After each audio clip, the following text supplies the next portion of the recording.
If you're watching this right now, chances are you've noticed that increasing sting at the gas pump, or seen your weekly grocery total creeping higher and thought, what on earth is going on?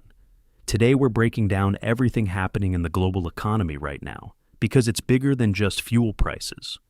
Higher gasoline and diesel costs are draining the U.S. economy an extra $500 million every single day. Not per week or per month, every single day. And that number is still climbing. Since the U.S. and Israeli strikes on Iran began on February 28th, oil prices have surged over 50%. The Strait of Hormuz, that critical 21-mile-wide channel that carries about 1/5 of the world's crude oil, along with huge volumes of natural gas, has been effectively shut down for the first time in history.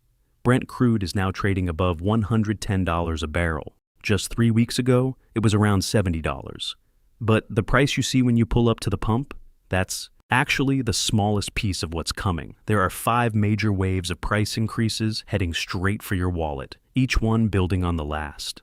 Most people won't connect the dots until it's too late to prepare. In this video, I'm going to walk you through exactly what's happening, why your brain might be working against you right now, and what smart moves you can make to stay ahead. If you're new here, hit subscribe and turn on notifications. The content in this video is for educational and entertainment purposes only. I'm here to help simplify the world of finance. Please do your own research or consult with a professional before making any major investment decisions. Let's start with what you can already see. Wave 1. Gas prices. The national average has jumped from under $3 a gallon to around $3.70. In California, it's pushing past $5.30 in many spots. Diesel, the fuel that powers the trucks delivering almost everything you buy, has surged 36% and is now nearing $5.10 a gallon. The typical American household spends about $2,500 a year on fuel, roughly $50 a week.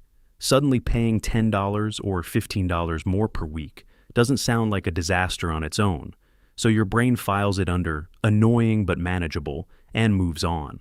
But that reaction reveals something important about how we handle financial danger. People don't panic over a few dollars, they adapt, and that adaptation is the trap. We think of inflation in percentages, but we live it in the extra 10. It's the $10 more you spend at the pump that used to be a deli sandwich. It's the $10 more at the grocery store that used to be a 6-pack of beer. Separately, these are irritants. Combined, they are a slow-motion leak in a household's hull. In Wave 1, the consumer says, I'll just eat out one less night this month, thinking they've solved the problem. They haven't. They've just started the retreat. And gas is only Wave 1. This isn't a single price shock. It's a rolling series of hits arriving on different timelines, each compounding the previous one. By the time most people see the full picture, 4 of the 5 waves will have already landed. Wave 2. Groceries.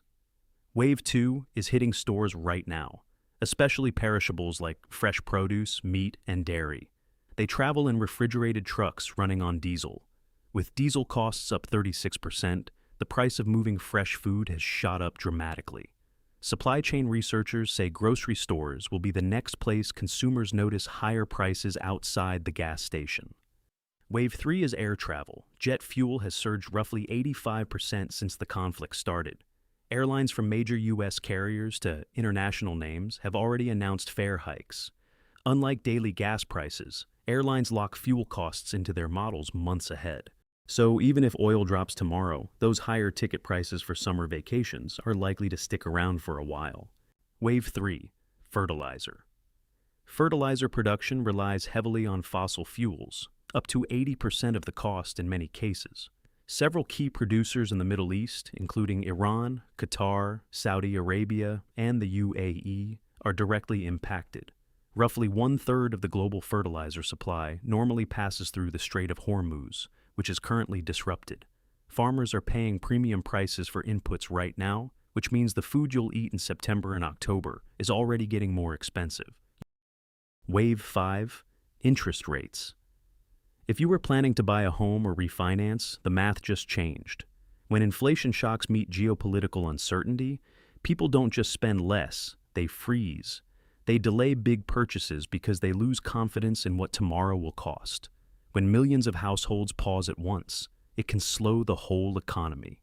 Meanwhile, analysts warn this energy shock alone could push monthly inflation toward 1% this month, the highest jump in 4 years, with annual rates approaching 3% before the other waves fully hit. This playbook played out in 2022 after Russia's invasion of Ukraine. Gas spiked, people grumbled, then the pain spread to groceries, rent, and everything else. Inflation peaked at 9%. By the time the full scope was clear, the damage to purchasing power was already done. Now, let's talk investments because the market volatility is keeping a lot of people up at night. The S&P 500 has dropped nearly 7% from its January peak. The Nasdaq briefly entered correction territory, down nearly 10%. Brent crude spiked near $120 before settling around $112 recently. Gold rocketed higher, then crashed more than 10% in a single week. But history tells a different story. Looking at major conflicts since World War II, the S&P 500 has typically fallen about 6% during the event, then recovered. The people who panic sold locked in their losses. The ones who held through the turbulence captured the recovery. Remember March 2020? The stock market crashed hard, but it was back to even in just 57 days and kept climbing. Let's talk about what you can actually control. The difference between people who come out of these times stronger and those who come out weaker has almost nothing to do with what happened to them. It has everything to do with what they did while it was happening. First, don't panic sell your investments. Every instinct might tell you to move to cash, but data from multiple studies across decades of crises shows this is often the most expensive mistake. Wars can last years, but your investing horizon is usually decades. Going all cash replaces market risk with inflation risk and missed opportunity. Second, pressure test your emergency fund. Financial advisors recommend save up 6 to 12 months of expenses in a high-yield savings. If your emergency fund is thin, start building it now. That cushion gives you psychological security so you don't make desperate decisions. Third, if you're investing regularly, keep doing it. Dollar cost averaging shines in volatile times. By sticking to a fixed amount every month, you take the emotion out of the game. When prices are high, you buy less. But when prices crater, your money suddenly has more power. You're automatically scooping up more shares at a massive discount. You don't need to be a genius who can predict the exact bottom of the crash. If you're watching this video right now, you're already thinking ahead. Review your budget, check your emergency fund, keep your regular investments going, map your risks. Then give yourself permission to step back. The headlines are designed to sell fear, not guide action. You've already taken the important steps. You've navigated uncertainty before. You'll navigate this one too.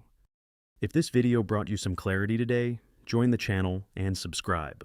I'm Lucas, and this is Finance Simplified. Thanks for trusting me with your time. Stay disciplined, stay invested, and I'll see you in the next one.